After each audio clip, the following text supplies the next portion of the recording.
خودش دکتر معرفی میکرده. دکتر چی؟ دکتر عمومی. همه فن حریف ها؟ بله. بعد خانوما با تماس میگیرن چی میگفتی بهشون؟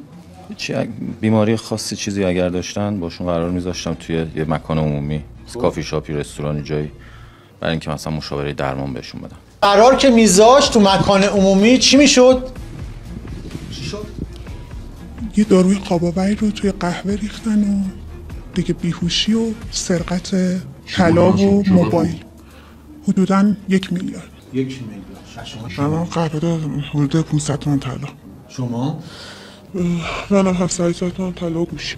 من راننده تاکسی اینترنتی بودم با آب میوه، بیهوشم کرد و گوشیمو سرقت کرد. گوشیم آیفون 16 بود. چی داد به آب میوه. سه تامون هم خوردیم.